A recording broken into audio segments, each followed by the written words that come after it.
Oke, kita jumpa lagi teman-teman ya, para penonton semua. Eh, Berharap kepada teman-teman yang baru menonton video ini untuk mensubscribe channel ini untuk mendapatkan video-video yang saya upload di channel ini. Nah, pada video ini saya kembali membahas terkait dengan Kitab Undang-Undang Pokok Pidana yang baru, di mana pada kali ini saya membahas terkait dengan pasal perzinahan, gitu teman-teman. Nah, pasal perzinahan ini atau kata perzinahan ini lebih banyak diidentikan oleh masyarakat adalah perselingkuhan atau pasal perselingkuhan. Nah, sebelum saya masuk di dalam pasal Kitab Undang-Undang Hukum Pidana yang baru, maka saya perlu menyampaikan juga bahwa kata perzinahan ini adalah berlaku untuk umum. Tetapi kalau disebut dengan perselingkuhan, maka hanya berlaku bagi suami istri atau pasangan yang sudah terikat dalam perkawinan sebagaimana ketentuan di dalam pasal 27 BW ya, Kitab Undang-Undang Hukum Perdata. Jadi kalau terjadi perselingkuhan dengan orang yang belum terikat dalam perkawinan, maka itu bukan disebut perselingkuhan tapi disebut perzinahan, teman-teman. Nah, sebelumnya di dalam Kitab Undang-Undang Hukum Pidana yang lama itu sudah diatur di dalam pasal 284 sampai dengan pasal 288 Kitab Undang-Undang Hukum Pidana yang lama gitu teman-teman, yang masih berlaku sampai sekarang. Nah, sekarang ada perubahan dengan ada Kitab Undang-Undang Hukum Pidana yang baru ini, yaitu Undang-Undang Nomor 1 Tahun 2023, yaitu diatur di dalam pasal 411, 412, dan 413, teman-teman. Nah, ini satu persatu saya menjelaskan.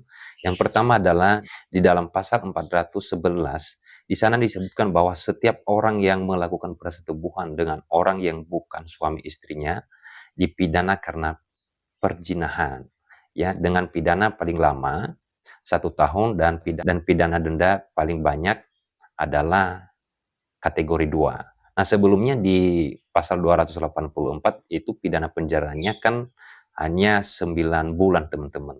Jadi sekarang udah ditambah menjadi 1 tahun.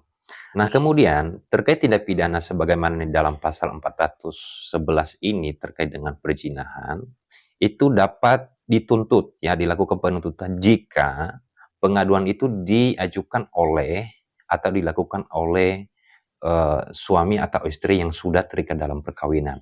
Itu yang pertama yang harus diingat. Yang kedua, dapat dilakukan penuntutan jika dilakukan pengaduannya itu oleh orang tua atau anaknya yang belum terikat perkawinan. Artinya gini, ada dua hal yang dibedakan, teman-teman.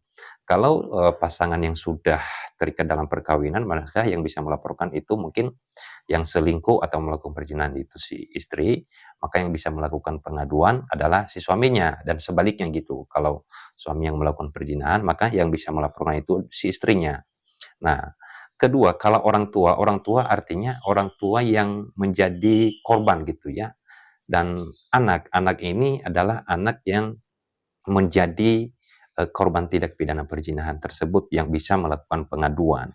Tapi dalam ketentuan anak ini sebagaimana di dalam pasal 25, 26 dan pasal 30 ini ada hal yang dikecualikan, ya, tidak berlaku bagi anak yang kemudian sebagaimana ketentuan di dalam pasal 25, 26 dan pasal 30 kita Undang-Undang Hukum Pidana yang baru ini. Apa itu? Pasal 25 itu adalah dikategorikan kalau anak belum 16 tahun, kemudian bisa dilaporkan oleh orang tua atau walinya. Nah, itu dikecualikan. Tetapi dalam pengaduan ini adalah bisa dilakukan oleh anak yang sudah umur 16 tahun. Tapi kalau belum cukup umur 16 tahun, belum bisa melakukan pengaduan, teman-teman. Nah, kemudian pasal 26 adalah kalau mungkin anak atau orang itu dalam pengampuan, maka yang bisa melakukan pengaduan adalah pengampunya. Jadi di sini ditiadakan, itu tidak boleh lagi, ya, tidak boleh. Kemudian yang pasal 30 adalah bisa dilakukan pencabutan, ya, bisa dilakukan pencabutan pengaduan terhitung 3 bulan sejak melakukan pengaduan. Nah, dalam pasal 411 Kitab Undang-Undang Hukum Pidana yang baru ini bisa dilakukan pencabutan atau ditarik kembali pengaduan tersebut selama pemeriksaan di pengadilan belum dimulai.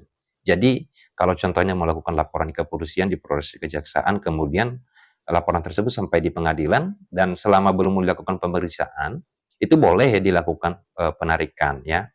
Kemudian yang tadi kelewat bahwa yang bisa melakukan pengaduan tadi adalah anak yang sudah cukup umur 16 tahun. Kalau belum cukup umur, itu tidak bisa dan tidak bisa diwakilkan juga.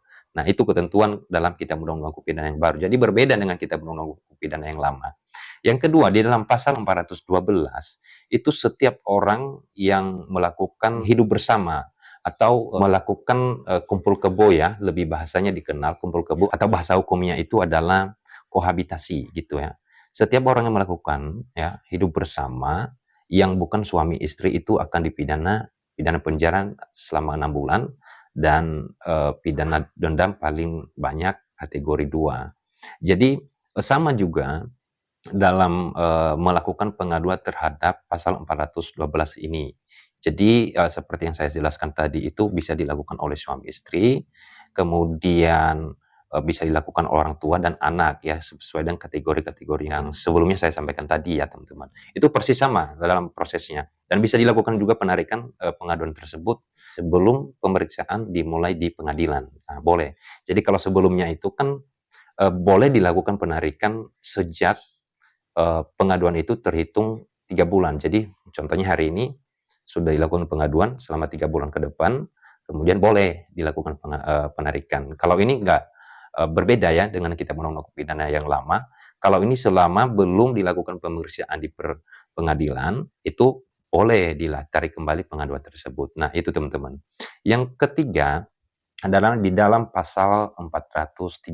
Setiap orang yang melakukan persetubuhan dengan seseorang yang diketahuinya bahwa orang tersebut merupakan anggota keluarga batinnya, dipidana dengan pidana penjara paling lama 10 tahun. Jadi nggak ada pidana dendanya ini murni pidana penjara. Jadi kalau orang yang melakukan persetubuhan dengan keluarga batinnya, keluarga batinnya ini mungkin teman-teman bertanya apa maksudnya keluarga batin. Keluarga batin itu adalah orang tua atau anak atau saudara gitu ya, kakak atau adik kandung gitu. Jadi yang itu merupakan perbuatan perzinahan yang dilakukan dalam hubungan keluarga itu sendiri. Jadi pidana penjaranya itu 10 tahun lebih besar daripada ancaman pidana di dalam pasal 411, 412. Karena kenapa? Ada kategori-kategori unsur pidananya ya, apa yang menjadi kualitas pidananya itu yang lebih fatal dalam melakukan tindak pidana tersebut. Jadi itu teman-teman yang bisa saya sampaikan dalam video kali ini. Kalau ada nanti teman-teman yang bertanya silakan dimasukin dalam kolom komentar. Terima kasih dan sampai jumpa kembali pada video berikutnya.